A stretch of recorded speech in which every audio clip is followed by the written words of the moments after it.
Hello, very good evening to one and all. आ गए हम एक नई न्यूज़ के साथ और ताज़ा खबर के साथ। और खबर ये है कि जैसी मेरी हेडलाइन है that foreign universities in India, क्या ऑक्सफोर्ड यूनिवर्सिटी इंडिया आएगी? आएगी तब तो ये हमारा सपना पूरा कर जाएगी, नहीं आएगी तो हमें बाहर जाके ही पढ़ना पड़ेगा। एंड द न्यूज़ में क्या आया है? न्यूज़ में ये आ रहा है कि why the universities are reluctant to establish campuses in India. क्यों रिलेक्टेंट हैं? क्यों वो इंडिया के अंदर आके अपने कैंपसेस नहीं बना रहे हैं? क्यों नहीं बनाना चाहते हैं? इसके पीछे की जो रीजनेबिलिटी है, उसके पीछे का जो रीजन है जिसके कारण से ये न्यूज में आया है और मैं आप लोगों के बीच में इसको लेके आया हूं, उसके कारण मैंने कुछ इस तरीके से लिखे हैं। So the first reason behind this is that there are nearly 8 lakh youngsters who are joining foreign universities every year. This is very vast and big number, जिसके कारण इतने बच्चे जो बाहर जाके पढ़ रहे हैं, this big number is going outside for their further studies and this is outflowing almost around $3 billion.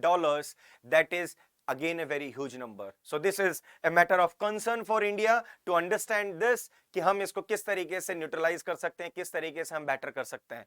और इसका बेसिक रीजन क्या है इन दोनों चीजों का? वो ये है कि there are over 40,000 colleges and 1,000 universities in India which are producing around almost students as an unemployed graduates.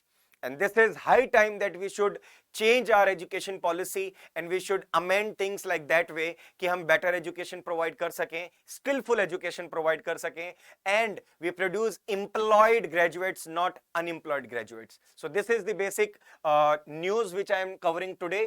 And now we will talk about the concerns related to this matter. ये एक्चुअली कंसर्न है क्या? इस module में concern क्या है कि हम foreign से यूनिवर्सिटीज को बुलाना चाहते हैं लेकिन वो आ नहीं रहे हैं। क्यों नहीं आना चाह रहे हैं वो? Because education experts and academics are basically connected and they are saying that it is we are opening the doors for universities to come. UGC ने जुलाई लास्ट ईयर 15 जुलाई को लगभग ये नोटिफिकेशन दिया था कि फॉरेन यूनिवर्सिटीज को कि आप आइए इंडिया के अंदर और अपने एस्टेब्लिशमेंट्स को यहाँ पे लाइए, लेकिन वो लोग नहीं आ रहे हैं। अभी तक कोई भी एक भी रिक्वेस्ट यूजीसी के पास में नहीं पहुंची है। इसके बेसिक कुछ रीजंस हैं जो मैंने यहां से सोच के और निकाल के आपको बताना चाह रहा हूं। वो ये रीजंस है। पहला रीजन ये है कि जो इंडिया का एजुकेशनल मॉड्यूल है that is no profit making module. मतलब यहां से आप प्रॉफिट एजुकेशन के थ्रू प्रॉफिट नहीं कमा सकते हैं। This is a no profit making module which we are following right now. और इसमें सुप्रीम कोर्ट के भी गाइडलाइंस हैं एंड जो जैसा मैंने आपको लिखा है that it may overshadow our educational model and encroach our educational system. अगर फॉरेन कंट्रीज से अगर कोई यूनिवर्सिटीज आएंगी और अगर वो आएंगी तो वो हमारा जो ऑनगोइंग एजुकेशनल मॉड्यूल है उसको इंक्रोच कर देंगी, उसके ऊपर ओवरशैडो हो जाएंगी। वो हमारे जो मॉड्यूल है वो खत्म हो जाएगा, एक नई पद्धति को हमें एक्सेप्ट करना पड़ेगा। So these are the basic reasons and according to me there are no corresponding gains to India's economy as well. अभी तक हमें कोई इकोनॉमिक गेन का भी कुछ यहाँ पे कुछ समझ में नहीं आ रहा है कि इससे कोई गेन्स हो सकते हैं कि नहीं हो सकते हैं। So we need to check into this module कि हम किस तरीके से इसको काम में लें कि बहुत सारा बाहर का इन्वेस्टमेंट इंडिया में आए और काम ऐसा हो और इस तरीके से हो कि जो हमारे जॉब सीकर्स हैं, most of the job seekers की क्या प्रॉब्लम है कि they want to work in MNC companies. वो एमएनसी कंपनीज में काम करना चाहते हैं।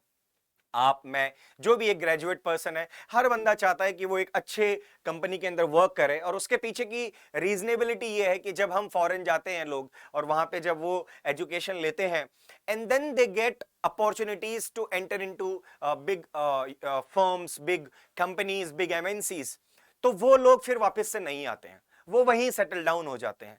अब हमें इसके बारे में सोचना पड़ेगा कि हम हमारे टैक्स को, हम हमारे साइंटिस्ट को, हम हमारे डॉक्टर्स को ना खोएं, हम हमारे अच्छे लॉयर्स को हम ना खोएं। हम चाहते हैं कि वो सब लोग इंडिया वापस आके इंडिया को सर्व करें। तो हम हमारे मॉड्यूल के अंदर जो चेंजेस लाने हैं वो बहुत जल्द उसके ऊपर वर्कआउट करना पड़ेगा। इसलिए मैं फिर से कहना चाहूंगा कि ये न्यूज जो है, ये न्यूज सिर्फ आज के लिए एक न्यूज नहीं है। This is also a lesson for India to understand for the future growth of our unemployed youngster generation.